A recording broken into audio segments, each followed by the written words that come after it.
चलो बच्चों, अपने लास्ट लेक्चर में हमने देखा था oogenesis, ठीक है। ये देख लिया था कि किस तरीके से ओवम या एग जो है वो फॉर्म हो रहा है और रिलीज हो रहा है, ठीक है। और फिर उसके बाद देखा था जो oocyte है उनके अराउंड फॉलिकल्स का डेवलपमेंट, ठीक है, और किस तरह से वो डेवलप होकर ग्रेवियन फॉलिकल की फॉर्मेशन कर रहे हैं, ठीक है। अब इस लेक्चर में हम आगे बढ़ते हैं और देखते हैं मेंस्ट्रुअल साइकिल,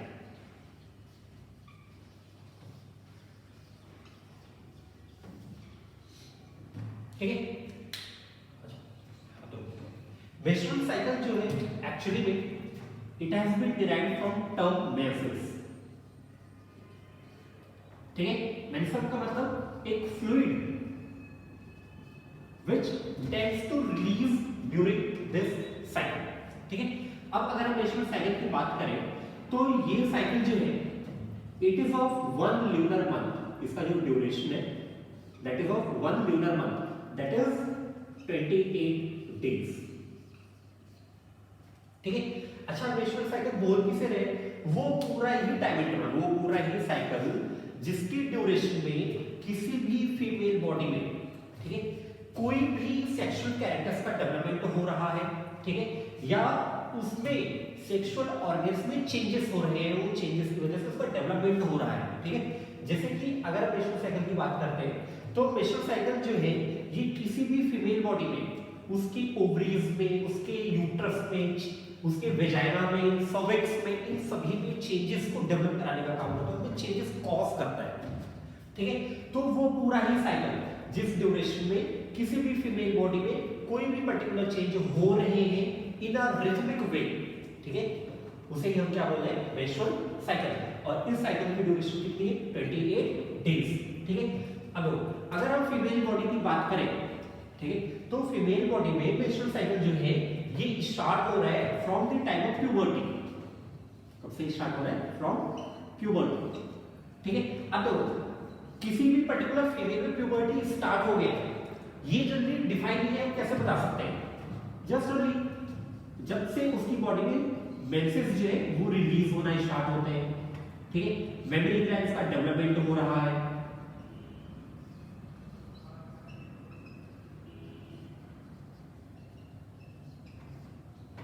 ठीक है, और साथ में डेवलपमेंट हो रहा है किसका, प्यूबिक हेयर्स,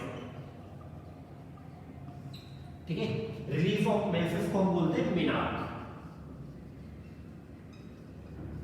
ठीक है। प्यूबिक हेयर्स के डेवलपमेंट को हम बोलते हैं प्यूबार्क, ठीक है, और मेमरी ग्लैंड्स के डेवलपमेंट को हम बोलते हैं थैलार्क, ठीक है। तो अभी मैंने बताया था कि मेंस्ट्रुअल साइकिल का जो ड्यूरेशन है वो जनरली कितना है, 28 डेज, ठीक है।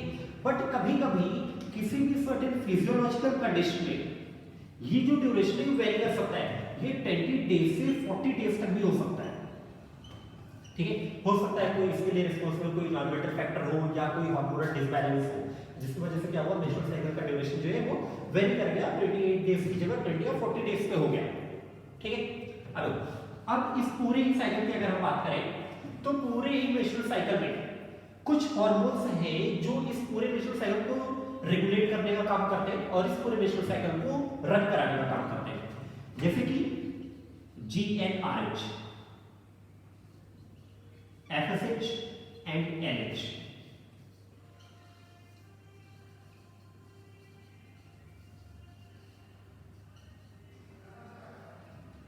प्रोजेस्टेरोन एंड एस्ट्रोजन, ठीक है। GnRH gonadotropin releasing hormone, follicle stimulating hormone, and luteinizing hormone, progesterone और एस्ट्रोजन, ये चारों ही हार्मोन मैंने इस चैप्टर की स्टार्टिंग में ही बताया था, और सारे ये चारों ही हार्मोन आप ऑलरेडी पढ़ चुके हो क्लास 11th में, ठीक है, in human physiology under chapter endocrination, ठीक है। तो बेसिकली ये चार हार्मोन है जो मेंस्ट्रुअल साइकिल को रेगुलेट करते हैं और किसी भी पर्टिकुलर फीमेल बॉडी में उस पे डेवलप हो रहे कैरेक्टर्स के लिए रिस्पांसिबल है, ठीक है। तो ये तो जनरल इंट्रोडक्शन था मेंस्ट्रुअल साइकिल का, ठीक है। अब अगर हम देखें आगे तो मेंस्ट्रुअल साइकिल जो है ये जनरली 3 स्टेप में रन हो रहा है। पहला menstrual phase, second pre ovulatory phase,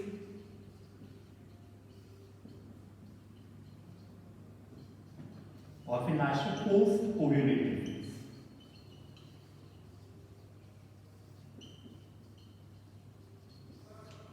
ठीक है, तो ये जनरली 3 फेज है जो पूरे ही मेंस्ट्रुअल साइकिल में होते हैं। ठीक है, अब हमें ये सारा ही डिटेल में पढ़ना है, तो आगे बढ़ते हैं।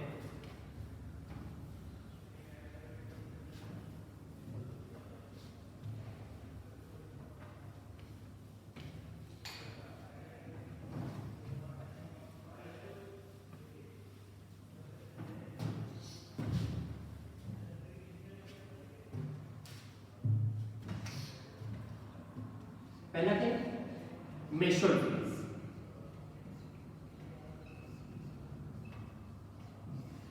ठीक है, अब देखो इस साइकिल के स्टार्टिंग के जो 3 to 5 डेज हैं,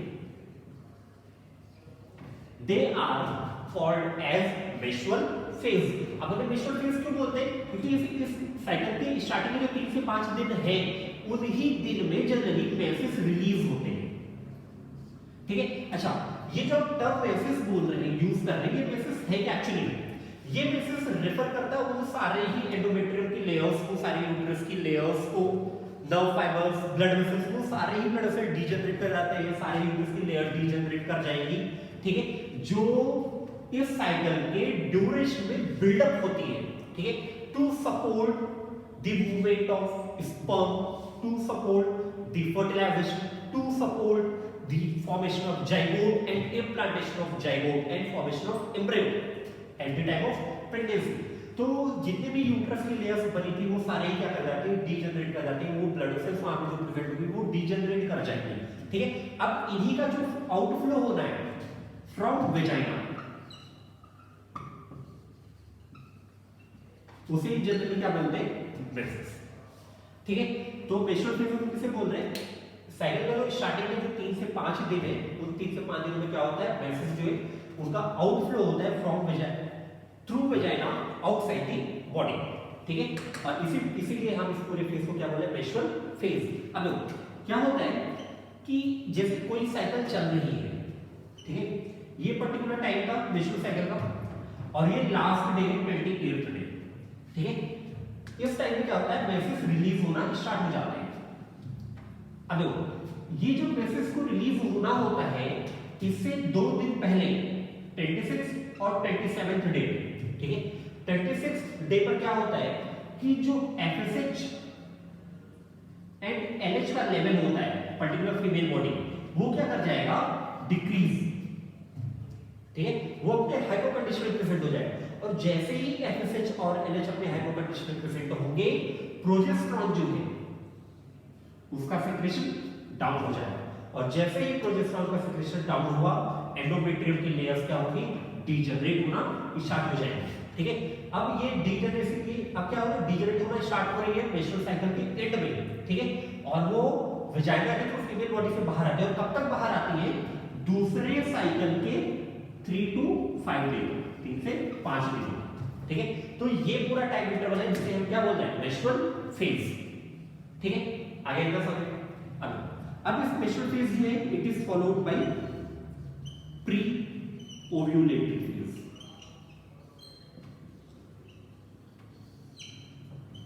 ठीक है, प्री ओव्यूलेटरी फेज हम किसे बोल रहे हैं, इन 4 से 5 दिनों के बाद। ठीक है, 4 से 5 दिनों के बाद से लेकर जो 14th डे है, उसके बीच का जो टाइम इंटरवल है, that is called as pre ovulatory phase. ठीक है, मेंस्ट्रुअल फेज के स्टार्टिंग से मतलब कि इस 5 दिनों के बाद से, और इस 5 दिनों के बाद से लेकर इस 14 दिन तक। ठीक है, इस दिन से पहले तक ये जो पूरा टाइम इंटरवल है, इसे हम क्या बोल रहे हैं, प्री ओव्यूलेटरी फेज। ठीक है, अब देखो इस पर्टिकुलर टाइम इंटरवल में क्या होता है कि GnRH सीक्रेट होगा। कहां से सीक्रेट होगा, फ्रॉम हाइपोथैलेमस। हाइपोथैलेमस जो है वो क्या करेगा, GnRH को सीक्रेट करने का काम कर रहा है। ठीक है, तो GnRH सीक्रेट हो रहे हैं, ये स्टिमुलेट करेंगे इसको, FSH को एंड LH को। ठीक है, GnRH जो है ये स्टिमुलेट करेंगे इसके सीक्रेशन को, FSH के सीक्रेशन को एंड LH के सीक्रेशन को। ठीक है, अब देखो ये जो FSH है, ये FSH क्या करेगा, ये फर्दर हेल्प करेगा in formation of primordial follicles to grow and mature into a Graafian follicle. ठीक है, अब देखो कल लास्ट लेक्चर में हमने पढ़ा था कि प्राइमोर्डियल फॉलिकल्स को किसे बोल रहे हैं। ठीक है, तो उन्हीं प्राइमोर्डियल फॉलिकल्स का डेवलपमेंट हो रहा था इनटू द ग्रैफियल फॉलिकल। तो इस पूरे ही डेवलपमेंट को प्रोसीड करवाने का काम कौन करेगा, प्रमोट कौन करेगा, एफएसएच। ठीक है, तो जीएनआरएच ने क्या किया, पॉजिटिव फीडबैक दिया। किसको दिया पॉजिटिव फीडबैक, पिट्यूटरी ग्लैंड के एंटीरियर लोब को। पिट्यूटरी ग्लैंड के एंटीरियर लोब को पॉजिटिव फीडबैक दिया, वो क्या करेंगे, एफएसएच और एनएच के सिक्रेशन को प्रमोट करेगा। अब ये एफएसएच जो है ये क्या करेंगे, फॉलिकल्स के डेवलपमेंट को प्रमोट करने का काम करेंगे। ठीक है, और साथ में एफएसएच जो है ये थीका इंटरना को स्टिमुलेट करेगा to secrete estrogen, to secrete estrogen. FSH क्या करेगा, थीका इंटरना को स्टिमुलेट करेगा टू सिक्रीट ईस्ट्रोजन। ठीक है, इसके अलावा क्या है कि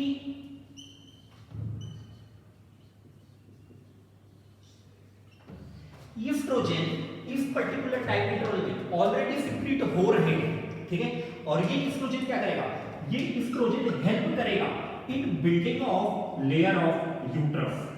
ठीक है, जो भी यूट्रस की हिस्टोलॉजी पढ़ रहे थे तब देखा था कि यूट्रस में जनरली 3 लेयर प्रेजेंट होती है। ठीक है, पेरिमेट्रियम, मायोमेट्रियम एंड एंडोमेट्रियम। ठीक है, तो ईस्ट्रोजन जो है ये क्या करेगा, यूट्रस की एंडोमेट्रियम लेयर को बिल्डअप करने का काम करेगा।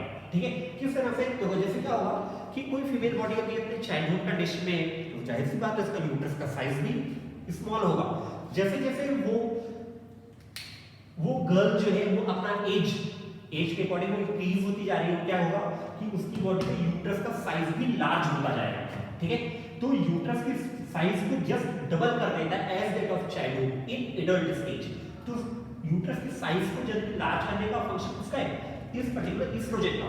ठीक है, साथ में क्या करेगा, ईस्ट्रोजन की साइज को डबल करेगा, इसके लेयर्स को बिल्डअप करेगा, ब्लड वेसल्स का डेवलपमेंट कराएगा ताकि वहां पे वैस्कुलैरिटी बहुत ज्यादा हो सके।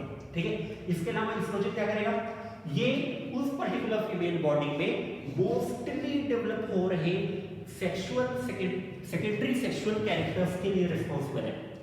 मतलब कि किसी भी फीमेल बॉडी में जितने भी सेकेंडरी सेक्सुअल कैरेक्टर्स का डेवलपमेंट होना है उसके लिए मेनली रिस्पांसिबल कौन है, ईस्ट्रोजन। ठीक है, जैसे कि development of mammary glands, mammary glands में डक्ट्यूल्स का डेवलपमेंट होना, उसको प्रॉपर मैच्योर कराना, ये किसका काम है, ईस्ट्रोजन का। ईस्ट्रोजन की वजह से ये पेल्विक गर्डल जो होगी फीमेल्स की वो क्या हो जाएगी, ब्रॉड हो जाएगी। ठीक है, ईस्ट्रोजन की वजह से फैट का और ग्लाइकोजन का डिपोजिशन होगा into the thighs and buttocks and breast in female body. ठीक है, ईस्ट्रोजन ही रिस्पांसिबल है कि फीमेल में थाइज जो होती है वो कन्वर्ज होती है और उनके आर्म्स जो होते हैं वो कैसे होते हैं, डाइवर्ज होते हैं। ठीक है, इसके अलावा ईस्ट्रोजन जो है ये किसी भी फीमेल स्किन को स्मूथ एंड सॉफ्ट करने का काम करता है। ठीक है, तो ऐसे बहुत सारे फंक्शन है ईस्ट्रोजन के, ये हायर क्लासेस में पढ़ेंगे आप लोग। ठीक है, तो अब देखो ईस्ट्रोजन क्या जो है, ये इसका मेजर फंक्शन क्या है, यूट्रस की लेयर्स को बिल्डअप करने का काम कर रहा है। ठीक है, अब देखिए अगला एनएच। तो अब देखो ये जो एफएसएच है और एनएच है, ठीक है, ये इस साइकिल के मिड का मतलब 14th डे तक ये क्या होते हैं, अपने पीक पर होते हैं। ठीक है, और पीक पर होने की वजह से ये जब अपने पीक पर होंगे, ठीक है, तो उस पर्टिकुलर कंडीशन को जब 14th डे पे एनएच जो है अपने पीक पर होगा उसे हम बोलते हैं एनएच सर्ज। ठीक है, और इसी इंक्रीज लेवल ऑफ एनएच के अंडर में होगा ओव्यूलेशन। ठीक है, मतलब कि ग्रैफियल फॉलिकल जो बने हुए थे 14th डे पे वो क्या कर जाएंगे, रैप्चर कर जाएंगे और उन ग्रैफियल फॉलिकल से एक या ओवा जो है वो क्या हो जाएगा, रिलीज हो जाएगा। तो ओव्यूलेशन जो है ये अकर होता है under the increase concentration of NH at mid day of the menstrual cycle. ठीक है, आगे ध्यान में, तो ये तो जनरली सारे इवेंट थे जो प्री ओव्यूलेटरी फेज में होते हैं। अच्छा, ऐसा नहीं है कि इस फेज में सिर्फ यूट्रस पे ही चेंजेस हो रहे हैं, उस पर्टिकुलर फीमेल बॉडी के मेमोरी ग्लैंड्स में भी चेंजेस होंगे, सर्विक्स में भी चेंजेस होंगे। सर्विक्स जो है वो और ज्यादा उस एसिडिक हो जाएगा। ठीक है, इसके अलावा जो फीमेल के सेकेंडरी सेक्सुअल कैरेक्टर्स हो रहे हैं वो भी क्या होंगे, डेवलप होंगे। ठीक है, तो ये सारे ही इवेंट जो है ये जनरली अगर हो रहा है इन प्री ओव्यूलेटरी फेज।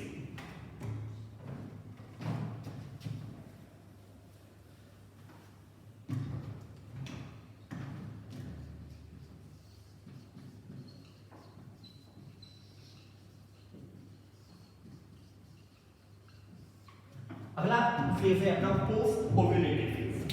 ठीक है, तो अगर हम पोस्ट ओव्यूलेटरी फेज की बात करें तो वो सारा ही टाइम इंटरवल, ठीक है, ये 14th डे पे क्या हुआ था, ओव्यूलेशन हुआ था, और इसके बाद जितने भी सारे जो भी टाइम इंटरवल है अप टू 28 डेज, ठीक है, उसे हम क्या बोलते हैं, पोस्ट ओव्यूलेटरी फेज।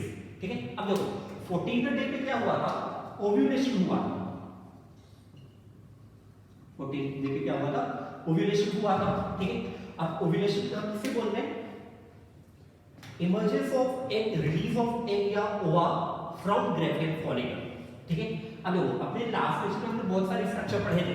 ठीक है, ग्रेवियन फॉलिकल से जब एग या ओवा रिलीज हो जा रहा है तो उसके बाद जितने भी सारे स्ट्रक्चर फॉलिकल्स के बचे हुए हैं उसे ही हम जनरली क्या बोलते हैं, कॉर्पस ल्यूटियम। ठीक है, अब देखो अब ये जो कॉर्पस ल्यूटियम बना है at the end of 14th day, ये क्या करेगा, ये उस फीमेल बॉडी में प्रोजेस्टेरोन को सिक्रीट करवाने का काम करेगा। क्या करेगा, प्रोजेस्टेरोन को सिक्रीट करवाने का काम करेगा। ठीक है, अब देखो अगर उस फीमेल ने सेक्सुअल इंटरकोर्स परफॉर्म किया है और फर्टिलाइजेशन अगर हुआ है तो ये कॉर्पस ल्यूटियम जो है ये अगले 3 से 4 महीने तक एक्टिव स्टेज में रहेगा। ठीक है, और एक्टिव स्टेज में किस तरह से रहेगा, बाय सिक्रेटिंग प्रोजेस्टेरोन। ठीक है, क्योंकि पूरी ही प्रेगनेंसी को मेंटेन करने में प्रोजेस्टेरोन हार्मोन जो ये बहुत ही इंपॉर्टेंट है। अगर उस फीमेल बॉडी में प्रोजेस्टेरोन हार्मोन सीक्रेट नहीं हो रहा है या आपने उस पर्टिकुलर फीमेल बॉडी से कॉर्पस ल्यूटियम को हटा दिया या कॉर्पस ल्यूटियम इनएक्टिव हो गया तो उस पर्टिकुलर फीमेल बॉडी में क्या हो जाएगा, एबॉर्शन। ठीक है, it will lead to abortion और किसी भी एम्ब्रियो का डेवलपमेंट नहीं होगा। इसलिए ये जरूरी है कि फर्टिलाइजेशन के बाद जो कॉर्पस ल्यूटियम बना हुआ था वो एक्टिव रहे 3 से 4 महीने तक बाय सिक्रेटिंग प्रोजेस्टेरोन। ठीक है, अब देखो ये जो प्रोजेस्टेरोन है ये क्या करेगा, ये यूट्रस की सारी ही लेयर्स को प्रॉपर्ली बिल्डअप करेगा, उसको मैच्योर करेगा। ठीक है, क्या करेगा, उसको मैच्योर करने का काम करेगा। ये क्या करेगा, यूट्रस के कॉन्ट्रैक्शन को स्टॉप कर देगा, यूट्रस के कॉन्ट्रैक्शन को स्टॉप कर देगा ताकि किसी भी और स्पर्म की एंट्री अब ना हो सके उस पर्टिकुलर फीमेल बॉडी में। ठीक है, इसके अलावा कॉन्ट्रैक्शन स्टॉप इसलिए भी होंगे ताकि एंडोमेट्रियम की लेयर वो कॉन्ट्रैक्शन की वजह से कहीं डीजनरेट ना कर जाए और वो प्रॉपर्ली ही रिस्पांसिबल हो सके for implantation of zygote at its particular condition, at particular phase. ठीक है, तो प्रोजेस्टेरोन मेनली रिस्पांसिबल है टू मेंटेन प्रेगनेंसी, इसीलिए हम प्रोजेस्टेरोन को क्या बोल रहे हैं, प्रेगनेंसी हार्मोन बोल रहे हैं। ठीक है, आगे सर अब 3 से 4 महीने के बाद क्या होगा कि जनरली फीमेल बॉडी में प्लेसेंटा की फॉर्मेशन हो जाती है, प्लेसेंटा फुली मैच्योर हो जाएगा और प्लेसेंटा क्या करेगा, अब प्रॉपर प्रोजेस्टेरोन का सिक्रेशन करेगा। ठीक है, तो ये तो वो कंडीशन जी थी जब फर्टिलाइजेशन हुआ था, और सी कंडीशन थी जब फर्टिलाइजेशन हुआ था। ठीक है, अब देखो इसके अलावा हमने देखा था कि कॉर्पस ल्यूटियम जो है, ठीक है, इनके फॉलिकल्स में ब्लड फिल्डअप हो जाते हैं। ठीक है, और उसे हम जनरली क्या बोल रहे हैं, कॉर्पस हेमोरेज। ठीक है, तो ये स्ट्रक्चर की भी फॉर्मेशन होती है चाहे फर्टिलाइजेशन हो चाहे ना हो। ठीक है, तो ये ध्यान में रखना कि कॉर्पस ल्यूटियम जो है ये किसी भी फीमेल की प्रेगनेंसी को मेंटेन करने का काम करता है बाय सिक्रेटिंग प्रोजेस्टेरोन। अगर उस पर्टिकुलर फीमेल बॉडी से आपने कॉर्पस ल्यूटियम हटा दिया या वो इनएक्टिव हो गया, प्रोजेस्टेरोन का सिक्रेशन नहीं हो रहा है, then it will lead to abortion. ठीक है, अब देखो अब दूसरी कंडीशन देखते हैं, जब फर्टिलाइजेशन नहीं हुआ, फर्टिलाइजेशन से बट कॉर्पस ल्यूटियम तो अभी भी बना हुआ है।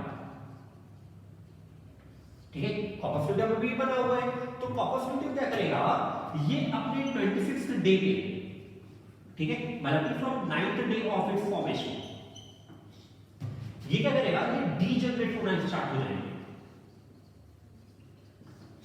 ठीक है, अब देखो डीजनरेसी होगी और कैसे, जैसे क्या है कि जो GnRH सिक्रीट हो रहा था, ठीक है, ये GnRH का सिक्रेशन डाउन हो जाता है। कैसे डाउन हो जाता है? देखो कॉर्पस ल्यूटियम डीजेनरेट करेगा, तो इसके साथ इसके डीजेनरेट होने की वजह से प्रोजेस्टेरॉन जो है उसका भी लेवल डाउन हो जाएगा, ठीक है। अब जैसे ही प्रोजेस्टेरॉन का लेवल डाउन हो जाएगा, GnRH को नेगेटिव फीडबैक जाएगा। अब जैसे ही GnRH को नेगेटिव फीडबैक गया, ये क्या करेगा? FSH एंड LH के सिक्रेशन को क्या करेगा? डाउन, ठीक है। अब दोनों ही सिक्रेशन, दोनों ही हार्मोन के सिक्रेशन क्या हुए? ये आपने हाइपो कंडीशन में आए। अब जितनी भी यूट्रस की लेयर्स बनी थी वो क्या कर जाएंगी? डीजनरेट कर जाएंगी, ठीक है। तो अब यही 26th डे पे क्या हो रहा है? डीजनरेसी स्टार्ट हो जा रही है। अब इसी 26th डे से फिर से स्टार्ट क्या हो जाएगा? ये मेंसेस फेज, ठीक है।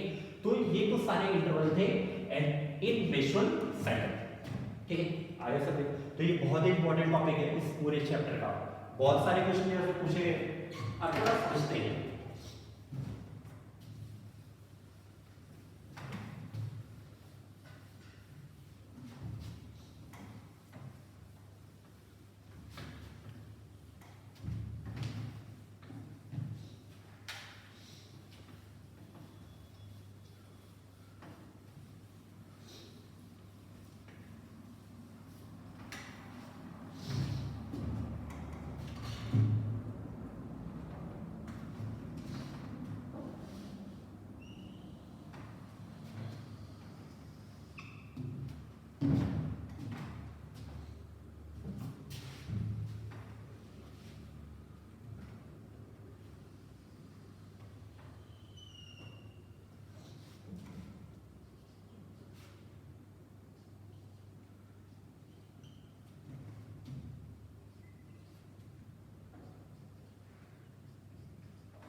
अब अभी हमने तीन फेज पढ़े पूरे मेंस्ट्रुअल साइकिल, एक menstrual phase, pre ovulatory phase और तीसरा है पोस्ट ओव्यूलेटरी फेज, ठीक है। तो अब अभी बोला था कि जो स्टार्टिंग के 3 से 5 दिन होंगे, ठीक है, तो जो स्टार्टिंग के 3 से 5 दिन होंगे इनमें क्या रिलीज होगा? मेंसेस, ठीक है। और देखो ये जो मेंस्ट्रुअल साइकिल का mid day that is 14th day, इस 14th डे पे होना क्या है? ओव्यूलेशन, ठीक है। अब देखो क्या हो 5th डे से क्या स्टार्ट हो जाता है? डेवलपमेंट ऑफ फॉलिकल्स, और फॉलिकल्स का डेवलपमेंट कराने के लिए रिस्पांसिबल कौन है? FSH। कौन है रिस्पांसिबल? FSH, ठीक है। अभी देखो FSH फॉलिकल्स का डेवलपमेंट किस तरह कराएगा?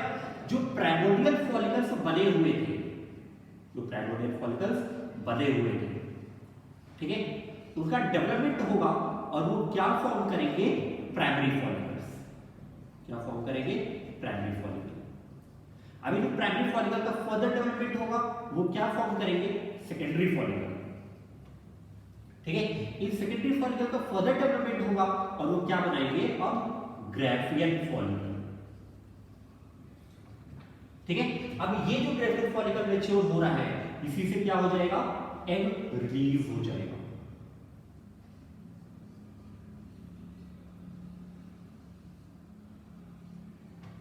ठीक है। क्या हो जाएगा? एग रिलीज हो जाएगा, ठीक है। और इसे हम क्या बोल देते हैं? ओव्यूलेशन, ठीक है। अब ये जो पूरा स्ट्रक्चर बचा, ये जो पूरा स्ट्रक्चर बचा हुआ है, ठीक है, यही डेवलप करेगा क्या? कॉर्पस ल्यूटियम,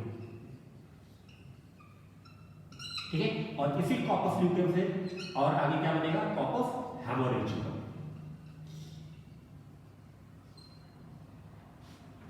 ठीक है। जनरली कॉर्पस हेमोरेजिकम कॉर्पस ल्यूटियम एक ही है, ठीक है। बस ये सारे फॉलिकल ब्लड का फिल्डअप हो जाना है, क्या बोलते हैं? कॉर्पस हेमोरेजिकम।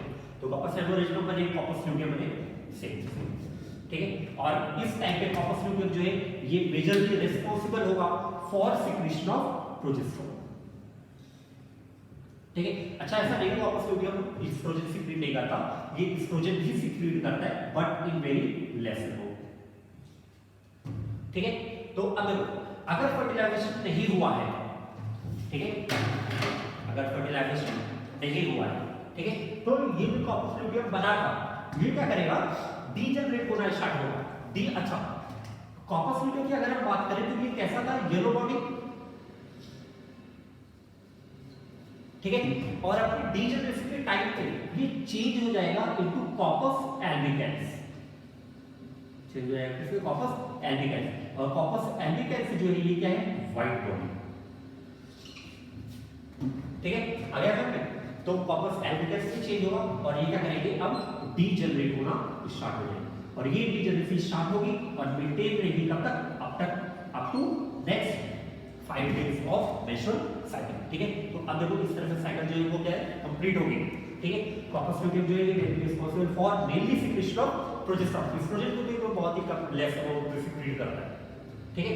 आगे समझे, ओव्यूलेशन जो होना है ये होना है at the peak of LH, under the influence of LH ovulation occur होगा, ठीक है। और प्रेगनेंसी और ओव्यूलेशन के बाद जो है प्रोजेस्टेरोन जो है इसका कंसंट्रेशन इंक्रीज रहेगा फीमेल बॉडी में, ठीक है। इसके अलावा देखो अगर फर्टिलाइजेशन नहीं हुआ है तो प्रोजेस्टेरोन का कंसंट्रेशन जो कंटीन्यूअसली इंक्रीज हो रहा है ये भी क्या करेगा, नेगेटिव फीडबैक देगा,